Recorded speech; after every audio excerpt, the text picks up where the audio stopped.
Hello, everyone. Welcome to episode 67 of Genn and Millie, where a Gen Xer and a millennial share the strength-based perspective through which they view the world. We are your hosts, Allison and Tess. Hi, Tess. Hi. How's it going?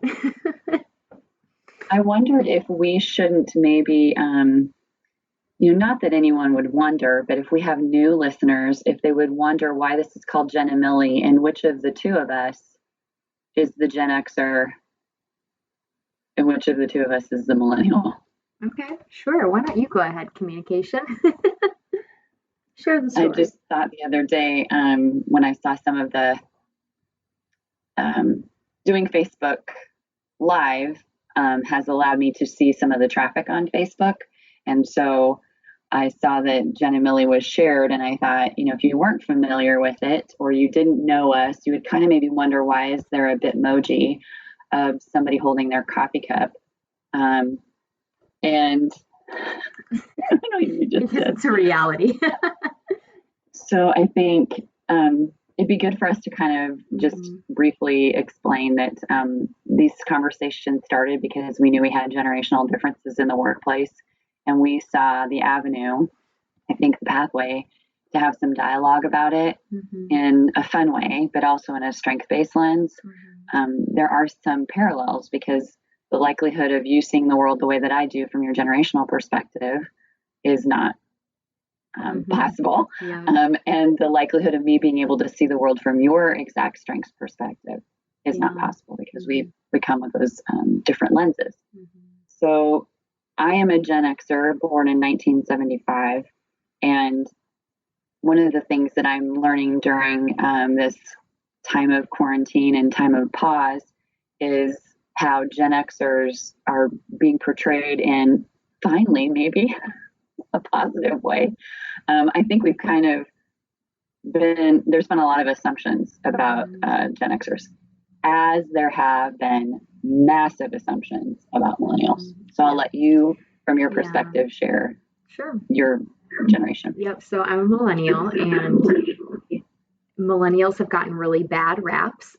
So I am proud to be a millennial representative on our podcast. So it's called Genn and Millie because you're a Gen Xer and I'm a millennial. People are like, what are those the middle names? Where do they come from? So they are based on shorthands of our generational differences. And we are grateful just for the opportunity to talk and to share our perspectives. I think when I think about what we do, it is not just generation, right? Generations influence our perspectives, but as you mentioned, it's also a strength perspective. And so the intersectionality of our unique strengths, as well as our generation, make for, I think, just very interesting dialogue when it comes to talking about what's going on in the world, what we're working on personally, what we want to challenge people to do. And so when I try to describe this to people who don't know what I do, don't necessarily know what teammates do, it's really hard to kind of describe the full extent of it. But I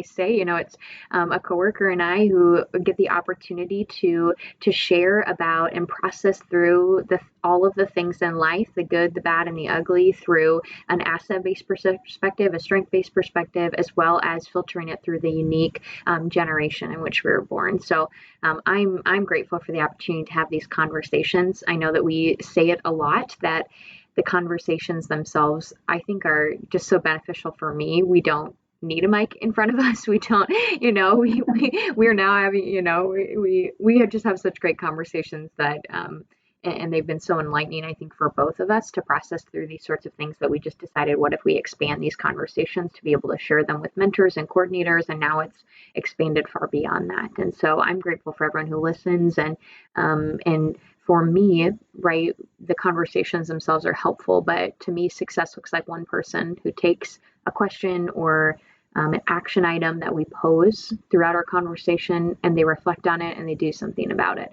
And I know we have not just one person, but many people who do that. And so I'm grateful that people find it helpful for us to open our conversations like this. Will you remind everyone what year you were born? I was born in 1994. So for those doing the quick math, there's about a 20-year age gap between Tess and I. And the fun part of that discovery, not that I didn't know that, but the fun part of that discovery is that I think we recognize that our mentors and mentees are bound to have these same kind of illuminations from the generational perspective, from the strengths perspective, because our mentors and mentees have a significant age gap between them. Yeah. Our mentors and mentees are not likely to have the same strength set. So part of the reason we wanted to include the rest of the universe in these dialogues is so that mentors might have some practical ways to build conversation starters. We wanted to practice what we preach. Yeah. And I think that we do a really good job trying to do that. Also trying to practice growth mindset and also holding each other accountable. So I do want to thank you. We had a conversation recently where you kind of called me out on why I had not looked back at my Facebook Live. And so I did. You did? I didn't know that. I hope you're happy now. I'm so happy. We got snow. I hope you're happy. I remember probably in maybe this is a testament to the rapport and trust we have in our relationship, because I'm pretty sure I called you a hypocrite, which is not a label I throw around lightly. But I did. And because you were right, I really had to think about, if I always listen back to Genn and Millie, why would I not apply that same learning to my Facebook Live? And then I had a conversation with our friend Dan Kincaid yesterday, and he said, sometimes it's good to look back and, just kind of learn from our presentation. As a community theater actress, as an actress growing up, that was something that was critical, that you would take a look at your performance and see where you needed to improve. It's really no different than watching tape, reviewing film if you are an athlete. So I looked back at it, and I will tell you, Tess, part of the reason I didn't want to is because I was just petrified it would be terrible. I didn't really prep very much for it, and I didn't have great notes. And I as you know, I like the PowerPoint behind me. Even if I'm not using it, it's a comfort to me. And so because I went so off the cuff, I thought it would be nothing but a series of rambling. It was okay. I can do better, but I do want to thank you for all the ways that you do help me stay accountable and keep me accountable, and challenge me. That's also part of what we do here. And I think we put that out to everybody with our questions and kind of the things that we ponder. And we would expect that mentors and mentees would have some of that happening too, that they would, almost have dialogue at times that may seem a little bit of challenging one another to try new things. Yeah. So thank you for that. Of course. I hope I was also encouraging and not just challenging for you. I thought it was great, and I'm excited for today's next Facebook Live for you. So every Friday, 11 o'clock, tune in to the Teammates Facebook page. She's rolling her eyes at me right now because, I just finished a paper for grad school, and it was all about the importance of community and the importance of people in your life to dismantle bias that you have built up over time.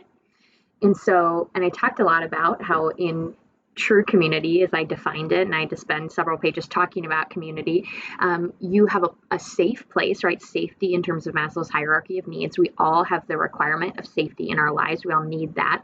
And I think that goes beyond the tangible things that make us safe, right? Food and shelter and things like that, to emotional safety, to relational safety, to whatever, spiritual safety, however you would interpret that, creating safe spaces. But within those safe containers then is the true opportunity to have honest dialogue about where you're at and where you want to go. And I'm grateful. I feel like this is a safe container just when I don't think too hard about how many people listen and download to the episodes. But I'm like, so many people know the challenges that I'm going through right now. But we've created and cultivated a safe container for that. Through modeling the generational difference in relationship and strength of relationships that we have. And then just also through the great, listeners who give us feedback and answer the questions. And I'm just so grateful for that. And so I think that's kind of what's been built as a result of this, is that safe container where there's an openness to challenge where we're at and encourage us to where we want to go. So, yeah. Great. So thank you for doing that for me. Yeah. So before we get into, we want to do some small business shout outs. I want to give a shout out, and I feel like we have quite a few times, but I don't know if you read back through Tony from Freeman, his email back to us. And I want to share a little bit of this email because I think it's just, I will appreciate good humor, but I rarely chortle out loud where I can't quite, I'm trying to think of the right word, like where I could not stop the laughter, and it came out. And then I was so surprised because I live by myself and it's so quiet that I was kind of like surprised by my own laughter. But he had mentioned, and so I hope that he's okay with us sharing a little bit about this, but he talked about on one of our last episodes when we talked about not getting everything done in our to-do list. And I remember us talking about and sharing that we need to give ourselves grace during this time, that even though we have more time in our life, we're also so much more emotionally burdened by what's happening. And so we need to give ourselves grace to be okay not getting everything done on our to-do list. And so he said that really resonated with him because they, the first week, they created this to-do list, him and his family, and the first week they repainted their bathroom. Yes. Then outside stuff. They got taken care of. Then they repainted most of the upstairs and then put everything back together. And then he said, after all this, I looked at my to-do list and I realized that painting was only one line on my to-do list. And it was this list of all the painting. He was like, why didn't I at least put it on 2 lines? So it seemed like I teamwork, because it was a lot of work. And so I just I couldn't stop but just chortle is the only word I can think of, laughing out loud, just thinking about going back to your to-do list and feeling so accomplished knowing that was one element on your to-do list. I just had to give him a shout out for it, the way that he described it. I just could not help but laughing. His emails are great.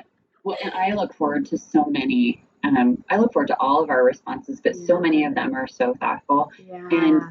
And we've talked about this before, about the emotional feeling, the endorphin that you have when someone you look forward to seeing, when you see their vehicle in the parking lot, or when you see them walk into the room, the way that people who have dogs, the way that your dog greets you at the door, whether you've been gone for 5 days or 5 minutes, that endorphin. There are people in my life, and many of them are Genn and Millie listeners, that when I see their name show up in my email inbox, there's this Pavlov sort of ding, yay. I feel like this is going to be a really great part of my day. I so appreciate how thoughtful people are on their responses. So we did get a lot of feedback from the last couple of episodes. And what I loved is that what I hear from a lot of people is it's as if they're in the room with us, and sometimes they will start talking while they're listening to the podcast. They'll respond to us out loud. If anyone could, possibly capture a video of themselves doing that, I would love to see that. But I think it's so funny that we've made this a safe, not funny, it's great that we've made this a safe container, that if you're listening to a podcast, you feel like you could chime in. That is what my empathy heart loves about this. So I do want to mention some of the personal small business shout outs that were given. You and I had a resounding alignment of the connectedness when we talked about Adagio soaps and lotions here in Omaha. I've been a fan for a long time. They received a 2018 Alley Award. I know you've been a fan for a long time, and our friend Sarah said, here are a few of my shout outs, and one of them that she gave was Good Life Pavilion, their wings and their sweet potato fries. She was kind of talking about some restaurants. And then she's like, oh, and Adagio. And I'm like, what? So that is super cool. And the fact that is her cousin, and that was a small business started by a stay-at-home mom who I believe has a chemistry background. Oh, so cool. I am now forever a fan. And so I wanted to echo this shout out by saying, if you're in the Omaha area, or if not, I don't know exactly how this is working, but this coming weekend, so we're recording this Friday, April 17th, starting tomorrow, Saturday, April 18th, Handmade Omaha. is having an online spring local business bazaar. So usually they do these 3 times a year. They do sometimes they do a winter, but I know they do a spring, summer, and fall, like essentially like small local business, local makers markets where they gather everybody together in a warehouse kind of down by the zoo. They have this space and people just set up their booths and stuff, and so they had to cancel their in-person one, so they're doing an online one. And so I'm not sure like what shipping looks like or anything like that, but if you follow Handmade Omaha on any social media platform, you get connected to the event, which has the link to order. And Adagio soaps and lotions and stuff are on there. I love their candles. Is honestly what I buy from them a lot. And then they have lipstick or chapstick too, which I really appreciate. But yeah, if you're curious or that sounds interesting and you want to support them, or lots of other local business makers, my favorite local jeweler, Heather Kita, she's on there. And so lots of really great businesses all in one place that you can support them. And since it's all online, you'll be able to have probably it shipped to you or have like local pickup and things like that. So I think one of the nice things about this time is that what we get to experience based on our proximity to know about something now is open. Mm-hmm. Not that it wasn't before, but Adagio ships really well. Normal coffee ships really well. Yeah. I have to give a shout out to Garden Gallery in Elkhorn. And I know I mentioned this last time, but Michelle is amazing. She has some really interesting plants. She'll take you, she does Facebook Live where she takes you around the greenhouse, and you can get on the phone and do a virtual kind of thing with her.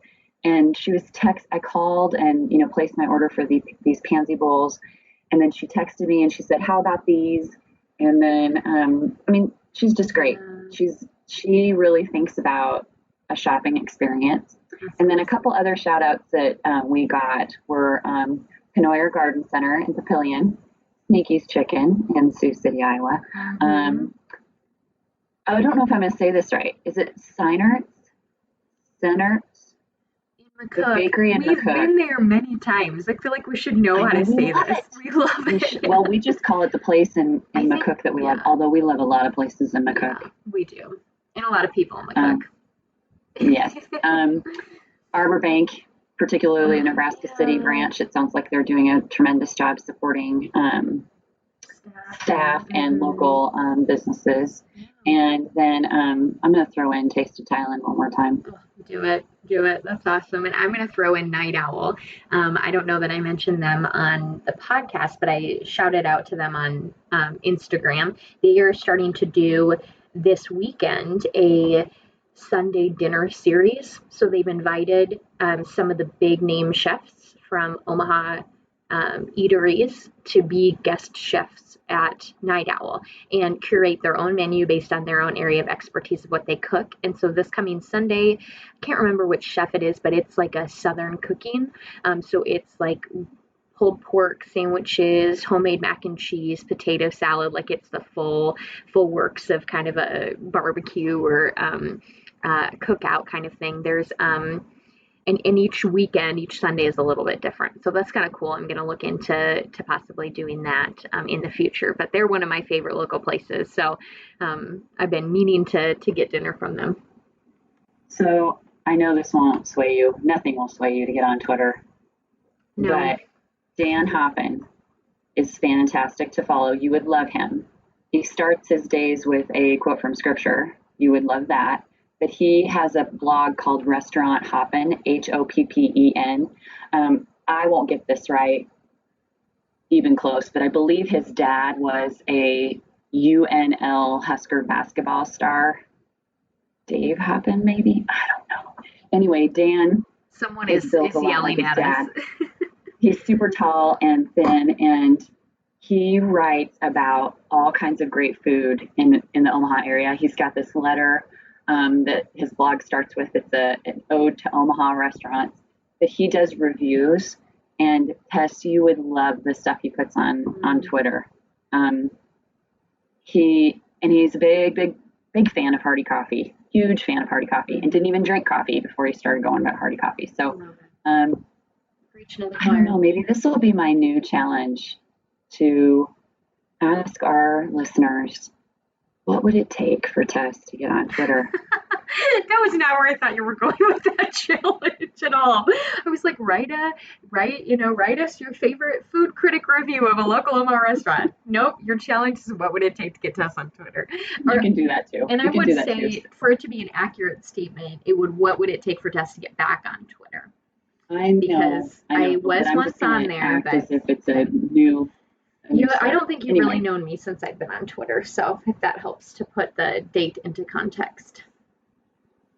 But anyway, I want to migrate us to kind of a question that was posed by one of our regular listeners, Sarah Skaggs, and I feel like people are gonna start to know our regular listeners and responders because we give so many shout outs. So if you don't feel like you're friends already with Tony from Freeman, you should be because I feel like we shout him out every episode. If you don't feel like you're friends with Sarah Skaggs and Papillion, I'd love to get like a happy hour together of all of our regular listeners so they can meet each other. Ooh, brilliant. My ideation. Let's do it. Okay. We could do a virtual happy hour of all the people that regularly listen. Okay. So if you haven't, if you haven't responded and want to become a regular listener and get an exclusive invite to our virtual happy hour with us, respond to this episode. But so she had posed this question and I want to read it the way that she wrote it. Agreed. Because I want to honor her words in her question. And her question is wonderful, but it has led now to many additional questions and many different kind of divergence from this question. So, my goodness, I had it up here.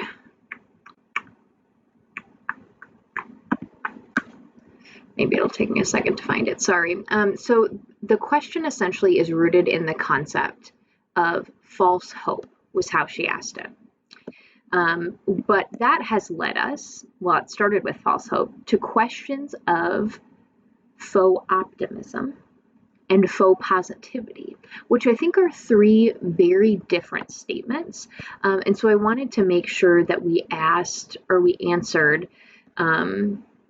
we asked her question as she said it, and gosh, now I'm like, now you know that we don't like edit these or anything because I had the question right in front of me and now I can't find it. The funny part of this is once she triggered, I'm not using the word trigger anymore. Don't use the word trigger. Once she prompted, sorry, Tony. Once she prompted the phrase, it was like everything came together where we started reading about it, and you and I just immediately started sending things back and forth to each other. Both read this on faux optimism. Yeah. Read this about false hope. Okay. So Sarah, with her connectedness, does a really good job of posing a question that leads to other learning. Yeah. Yep. So her question, sorry, I finally found it. She said, someone asked me this question a week or two ago, and it has stuck with me. Tess, with your word of the year, and Allie, because I appreciate your perspective, I wanted to see what you thought. Do you think that there is such a thing as false hope? If hope is a feeling of expectation or grounds for believing something good could happen, or the idea and energy that one has about the future, can you really give someone false hope if any hope, whether false or not, lifts them up? Is any hope a good thing even if things don't turn out the way we think they should? How would this fit into a strengths mindset? And so I think a lot of the resources that I have seen, and we've started to pass back and forth, were regarding faux optimism. And optimism and hope are different things. And so that's where I want to get into a little bit of semantics, because as I've sat with her question for the last week or so, the thing that I have really started to reflect on is the fact that hope, since it's so centered in the not yet, right? It's this point in the future that we're then retrospectively drawing back our emotions from. So I'm excited about this event that's going to happen, be it the end of the day, be it tomorrow, be it a year from now, right? That's where our mind is centered in order to give us energy and excitement in the present, right? It's first future focused and then reflective back to the present. I think that optimism is present focused, projected onto the future. So optimism is first looking at our current circumstances, right? Then looking forward to what is happening or what could happen as a result of the current circumstances that you're facing. So it makes me think of agency. It makes me think of, okay, gosh, Shane is with me all the time. So as soon as you said this, I had gone and grabbed a couple books from the office so that when I do the Facebook Lives, in case I want to like lift them up and make reference to them. And I grabbed Shane's book. Which is Making Hope Happen, Dr. Shane Lopez. Yes. And as soon as you said that, I thought, I know there's something here. And I opened it. The second page I went to is this ladder. And you can imagine me, you know, when I read books, I put notes next to them and I write next to them. I literally drew a ladder. So let's put, these are Shane's words. So let's put your ability to move through time to the test. Imagine a ladder with steps numbered from 0 at the bottom to 10 at the top. The top of the ladder represents the best possible life for you. The bottom of the ladder represents the worst possible life for you. On which step of the ladder would you say you stand at this time? On which step do you think you'll stand about 5 years from now? The ladder exercise, or best possible life question, is not something I just dreamed up. It's a tool called Cantrell's ladder, after a psychologist who pioneered opinion polling. Researchers and pollsters have been using it to measure people's expectations worldwide for more than 45 years. No matter where you start, no matter how far off your best possible life seems, if you expect it to be on a higher rung 5 years from now, you share the first core belief of the hopeful. The future will be better than the present. Yep. Which all of those questions, right? Cantrell's ladder, the Gallup Hope Index, those things are they ground the questions that we ask students and mentors about hope. So the very last sentence, believing that tomorrow or the future will be better than today, is a question we ask explicitly of our students to measure their level of hopefulness. And so that's where, when I think about hope, it's almost like your feet are planted in the future while your soul is back in the present, right? And I think optimism is the opposite. It's very grounded in the current circumstances while you're being drawn to how those could change. When I think about hope, I don't think any of your current contextual resources or situation have any bearing on what that future could look like. Right? Like you could dream up an idea of what your best life looks like, and it could look nothing like the current life that you have. Optimism is bound by your current context, I believe. And this is how I think of it. And let me know if I'm explaining this correctly or in a coherent way, because optimism can only, you're optimistic that things will shift from where they're at today.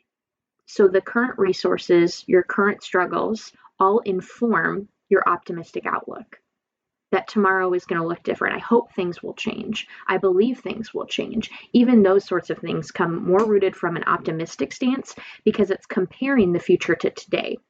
Whereas hope is saying, no, this is the future that I want or I am believing for. And therefore, there is more agency, right, in shifting to say I want to get to that point. It's not dependent on my current circumstances necessarily.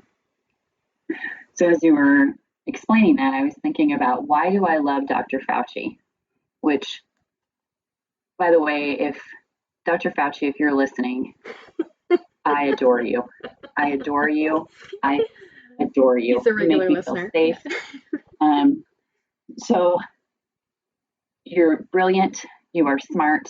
But I was thinking about, why do I like Dr. Fauci? And I believe it's because he uses scientific, factual statements of hope that do not allow for wishy-washy optimism. So he's solid in his facts. He's hopeful. I mean, you see that he's hopeful, and he's coming up with hopeful, strategic next moves, but he is not giving fake optimism. I think if you watch, so I would not encourage people to do this, but when I have been watching news conferences, and it doesn't matter whether it's governors or presidential, whatever it is, I'm really watching the behavior in the nonverbals and the statements that are made. Because we have a sense for faux optimism. Yeah. We have a sense for false hope. I think we can read right through that now as humans who are walking through this. And if someone says, yeah, we're forging ahead, and there's no science around it to back that up, we lose not only our hope, but we lose our faith in that statement at all. So if someone gives us a statement based on fact and strategy to get to that hopeful future, we can stay in that. That probably didn't make a lot of sense, but that's why I like Dr. Yeah. In conclusion, we love Dr. Fauci. But I think the case study makes a lot of sense. And the phrase that I really picked out in your description was wishy-washy optimism. And this is not, the difference between hope and optimism isn't to downplay the power that optimism does hold, because it does hold power, right? To have an awareness of our present circumstances and to say, I'm going to rise above it to change them so that things will look a little bit different in the future. That's powerful, but it is, since it is dependent more on your present circumstances, it's more likely to ebb and flow. Whereas because hope is not necessarily tied to your present circumstances, it withstands the ebbs and flows of everyday life. So Dr. Fauci is a great example, right? Death rates continue to rise. Testing rates still continue to stay stagnant. We're not having great, all of these things, the facts about, COVID-19, they change every single day. And so if someone is sitting in a pure place of optimism, that will ebb and flow. And therefore, being more of a public figure, I think it bleeds out more into optimism for people that are in the pub, or faux optimism, because it bleeds into the public space rather than something that's grounded in hope, which won't necessarily be dependent on those things. And so I think from Sarah's initial question, I don't know if I would even say there's a thing as false hope. Like when I really get into what that means, because if someone's future doesn't turn out to be what they put their hope in, since a lot of it, number one, has to do with agency, but also circumstances, the hopeful sense that we have today still is hope, right? Even if the future doesn't turn out to be what we placed our hope in. And I think this is the part where I'm really, struggling, because communication is 17 and right in the middle for me, because I'm sitting in all these things. I'm like, I don't think I'm explaining this very well, but this is what, essentially I'm processing that hope is hope, regardless of if it is founded on factual grounds or not, on rational inquiry or not, on solid antecedent principles or not. Like those things, even if they might be faulty, are still hope, right? They still breed hope. Optimism, by contrast, there can be, I think, such a thing as false optimism, because optimism is based on more of our present circumstances. So knowing that, okay, I think about somebody who maybe lives more in false optimism is probably not actually looking at the facts, or they have confirmation bias when reviewing the facts. So they're only looking at the facts that give further evidence to their claim for optimism, right? It's almost like putting blinders on to say, I'm not going to read any bad news, so I'm only going to read good news and the celebrations of what's happening, which I think is false optimism, right? Faux optimism. But also, because that's more grounded in an emotive state than hope is, right? It's more, optimism is more of an emotion. When somebody is living in faux optimism, most likely it's hiding or neglecting or dismissing the really real emotions that they're feeling, and are overcompensating as a result of it. And so one of the resources that I sent you that I wanted to lift up, that I really appreciated in this dialogue, and this is again yet another word, but it's from Tangla Mental Health, and somebody had posted this on social media, and I screenshot it for our conversation. But it's actually about toxic positivity. And positivity, essentially, it's very similar to the way that I've been thinking about optimism. And I think positivity and optimism can have differences, but I don't think as substantial of a difference as hope and optimism does, or hope and positivity does have. So again, Tangla Mental Health wrote, toxic positivity is the excess and ineffective overgeneralization of a happy and optimistic state in any situation, in the denial, minimization, and invalidation of genuine emotional human experience. When a person exhibits toxic positivity, they deny all and any negative experience that makes us human and lives their life in this way. So really hiding your emotion, dismissing your emotion, feeling guilty about emotions, that's when they're like the beautiful piece of optimism can turn really negative. And I think we talked about it. I think it was maybe just on the last episode where I talked about how we need to be real about how we're feeling. Like we have these great activities, and I would encourage everyone to process through gratitude, to process through the positive things that are coming out of it, to check things off their to-do list, to celebrate the small things, but don't do it if it comes at the expense of sitting in your actual feelings, because that's not going to help anyone process in a healthy way what's happening in the world around us. It's so interesting how we see things so differently. So when I read that and I thought about toxic positivity, I thought about the way that it's being pushed upon others. So I went to Brene Brown's, the video that's been made. It's an animation of her talking about the difference between sympathy and empathy. And there's literally it's an elk. I mean, there's a bear and a fox and an elk in this video. And the elk is this kind of, here's this person who's hurting, and the elk comes down and says, do you want me to make you a sandwich? Don't know what to do with this. But also the elk takes a paintbrush, and this cloud is over the fox and what the fox is feeling. And this elk takes the paintbrush and tries to just draw the silver lining around it. And that was such a powerful image for me, because when I read that and I was thinking about toxic positivity, it's the way that sometimes I feel like others make me feel like, oh, come on, Allison, buck up, or get positive about this, or tell me something good. And I'm all about the two good things. Yeah. I mean, that's my philosophy when I meet with my mentee, and that's what we should focus on. But I think you're discounting people's level of hope, real hope, if you don't let them feel what they actually feel and honor what they're actually going through. That's the difference between, rose coloring it and letting people be okay in their feelings. And you're good at keeping me accountable about that too, because I tend to get down on myself if I'm not coming around with this is fine, we can figure it out, growth mindset. The other thing, when I saw this question from Sarah,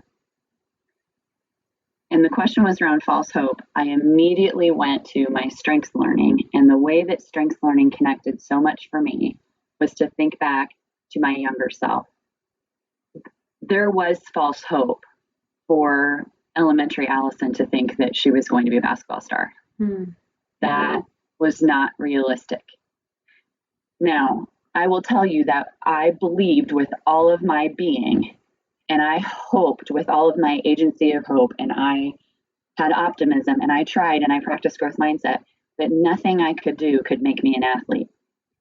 And when I look at the learning of strengths and the owning of my authentic self, it made my reality more clear, and it made me get really lasered in on what my strengths actually were. And that was where the real hope was.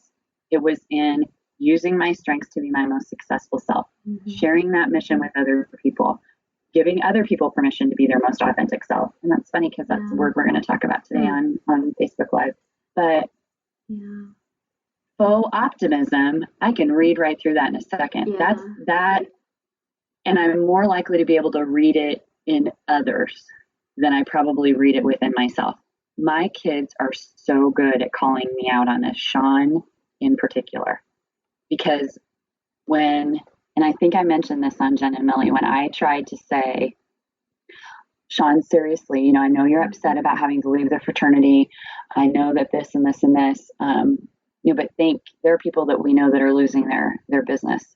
He got so mad and he said, why can't you just let me feel what I want to feel and not make me feel like crap about it? And the second he said that, I realized that I wasn't following the practice that I believe in, which is not to be promoting false hope or faux optimism.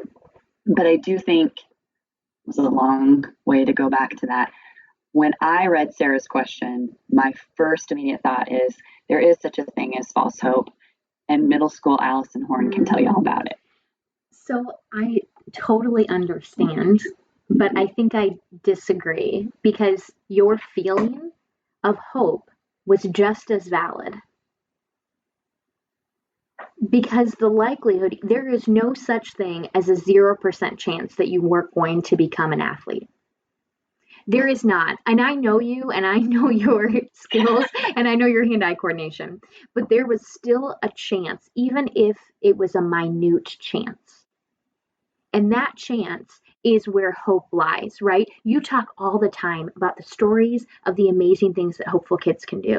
And if you look at their current situations, the probability was probably the same probability of you becoming an athlete, right? And so I think probably what I should have said more clearly is maybe the false hope was because I wasn't willing to be totally authentic at the time. It was based on my last name and the expectations of my family and my, cousin superstardom. Those kinds of things built my reality. Sure. It wasn't until I got truly authentic in who I was. When I look back and think, it was false hope because it was probably wasted time in my mind, wasted time and energy trying to be someone that I wasn't. But I don't, and I have mentors ask me this a lot. So if my mentee, we're talking about what I want to do someday, and my mentee says, I'm going to be an NBA basketball player. So when we talk about this in the concept of purpose, we talk about identifying what you love and how can you build upon that. To me, that's great use of hope. Yeah. I agree.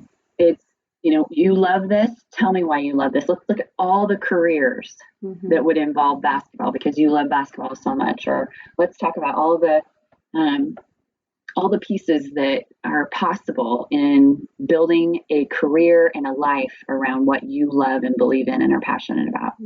But if I was to look across from my mentee and say, you're right, you will be an NBA star, that I think would be different. Yeah, I would agree. I think there's a big difference, right? I guess it's so interesting because when I think about your situation of wanting to become an athlete, it did not come to pass, but that did not invalidate the reality of the level of hope that you had when you were in middle school. Even though that future did not come to pass, right? I wouldn't then reflexively label that having false hope because the level of hope that you had was very real, was very measurable, was a present reality at that moment, even though it did not come to pass. And so the same thing, I mean, my mentee wants to become the next Gabby Douglas, right? It's a form of representation. Like she sees this awesome African-American woman and she is that successful and she's like, I want to be that. She's not a gymnast. She's not like, but there is still a chance that she could, right? And so who am I to say no? But I follow the practices of what else do you love, right? What else? And so it doesn't have to be targeted on one thing, right? Yes, right now the agency is towards her effort and energy, her mind is towards being the next Gabby Douglas. But that's that point in the future. And if that shifts, that's okay. It doesn't mean the hope that she's feeling right now to become that is less valid or less real. And so I think that's where, for me, the difference lies, right? All of our futures will shift and change, but her measured level of hope right now, even though the probability that it wouldn't happen is much higher than the probability of it actually happening, doesn't invalidate the experience that she's having now. And so that's why I would say false hope is always a reflexive and retrospective label. And that's why I have a hard time with the term itself. You can't apply false hope to something in the present because the probability that that will come to pass, even though it's slim, is still a probability. There's still a likelihood, a probability that it will happen, even if it's less than 1% of a chance that you were to become an athlete or that she's going to become the next Gabby Douglas. And I don't know and if so that makes sense. that backs up what I just said, backs Yeah. up your position. Yeah. I mean, I'm like, I feel like we're wouldn't talking have the called it, same thing. Yeah. But I couldn't call it false hope at the time, but in looking at it backwards or towards past, it definitely felt like wasted time. It also felt like someone else's expectation. And that's what took me to the strengths lens. It wasn't until I recognized that input communication, strategic woo empathy is me, pure me, and could own that and see that. And by the way, that was 2009 when I could discover that this was the best of me. I still remember seeing those words and thinking, oh my gosh, this is such positive language to describe that I ask too many questions, I talk too much, I overthink everything, I think I have to be friends with everybody, and why are you crying? I mean, it was such positive language. It was like my mind just was blown. But then I started thinking, all this research points to, if you use these, it's going to help you be your most successful self. And that was so powerful. And so I think that's maybe a little bit of a difference too, because I guess from my definition of hope, if there are external expectations being placed on you, that is not authentic hope.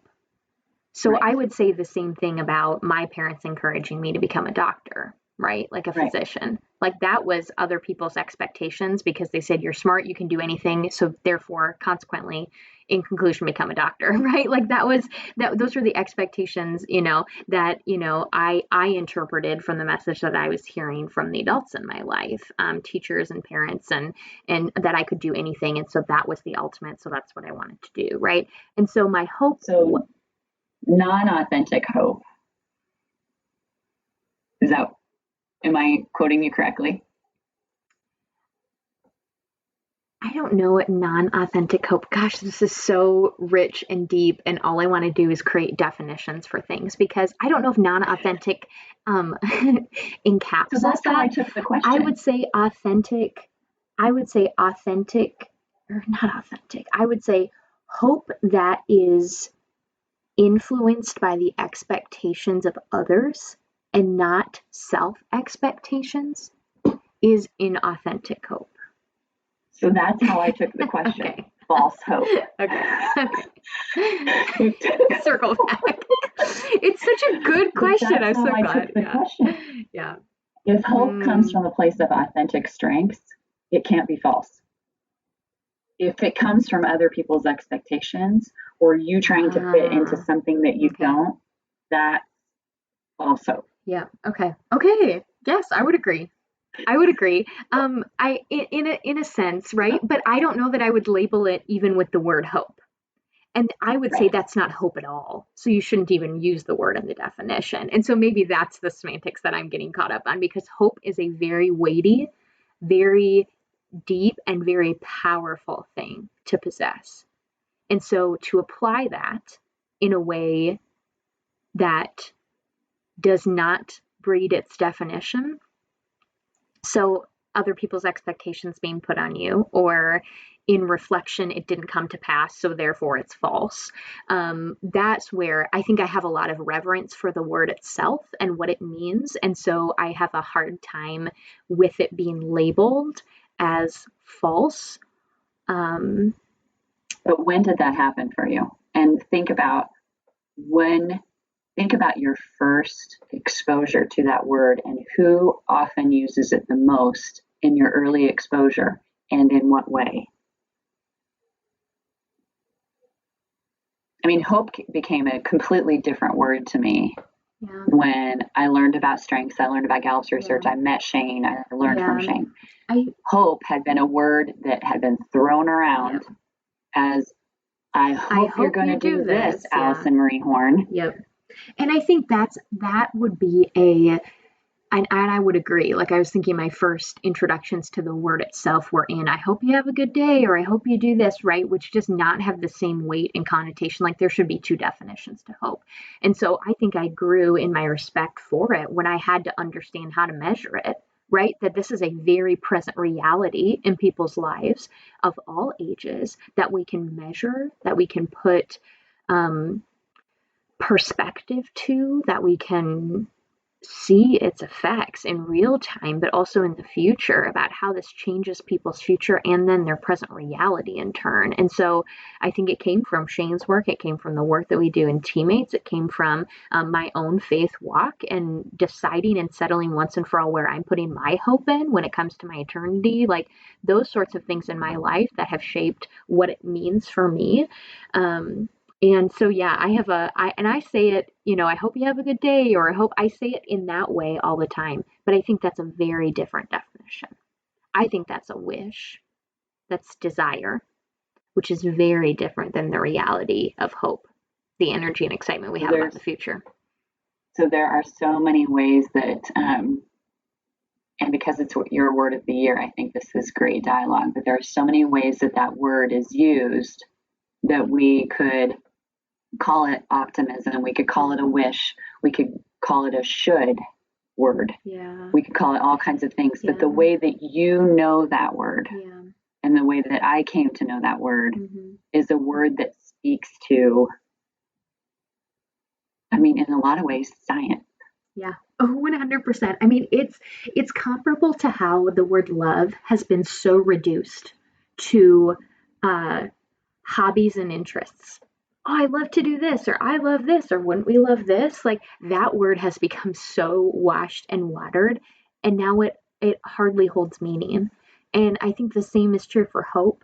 The same is true for a lot of words, that it takes energy and effort to recapture the intent and initial meaning, the depth of the word itself, and the reality of possessing what comes as a result of it.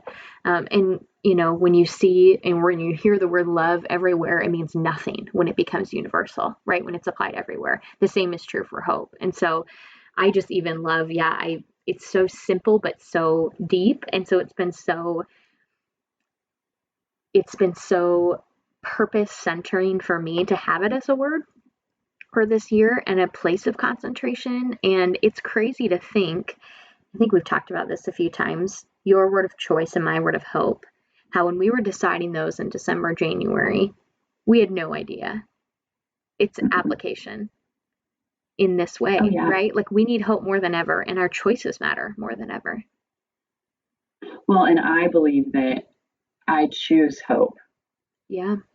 I choose hope as an agency pathway for me to utilize and know my best self in order to be able to help others do the same. And for me, hope is almost that oxygen that drops down, in the plane, that if you have to apply it to yourself first before you can share it with others. And when I think about just mental health wise, what looking forward to, the nexting piece, which is a part of, really the practice of hope building, but even the pathway of nexting, we're all doing that right now so much, and it is helping us so much, but we don't all know how to name it. And I think what you and I chatted about today is a great reminder that even a word we assume or a question we assume, the words can be taken differently. Absolutely. So to me, false hope would come from someone else's pushing their belief for your future onto you, which kind of tied back then to how you named it. And you always do such a great job with past, present, future basing language that can, I know you're not a fan of many metaphors, and it's not a metaphor, it's just a way to be able to see it, to be able to see it and see how there's a difference between optimism. There's a difference between hopeful optimism. Imagine when we start adding the adverb, adjective, additional phrases onto it. We could do this for hours weeks and hours. Right? Yeah. Yeah. But I think that I'll go back to the latter image.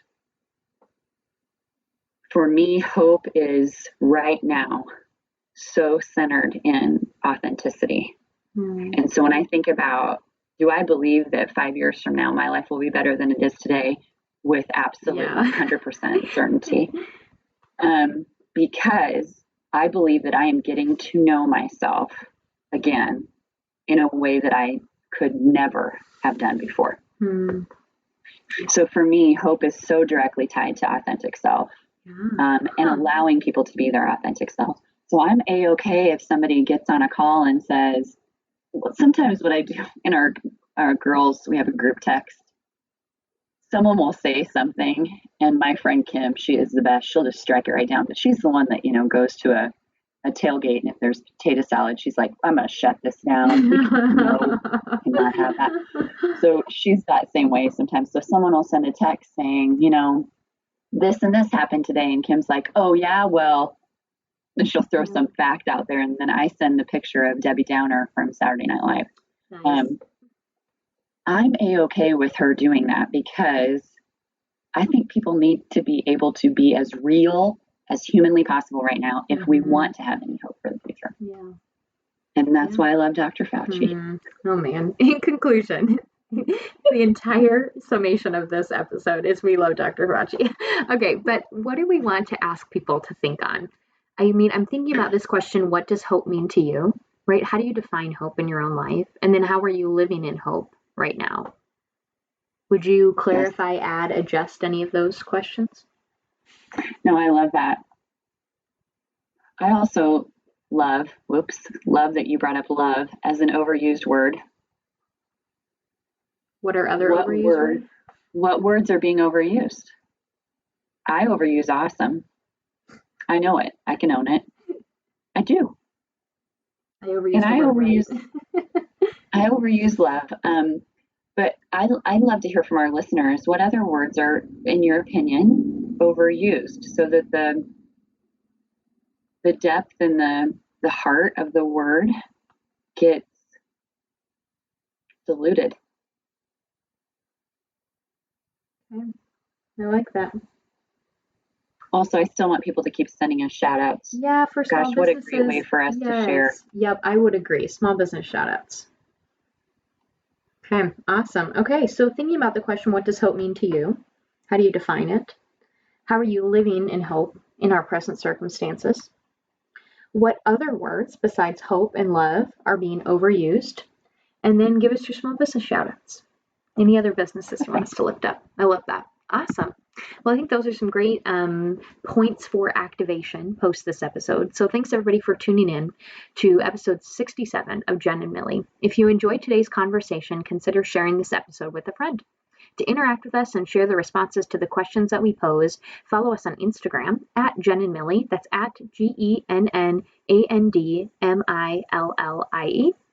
And the views and opinions expressed in this podcast are exclusively that of Allison Horn and Tess Starman and may not reflect the views of Teammates Mentoring Program at large.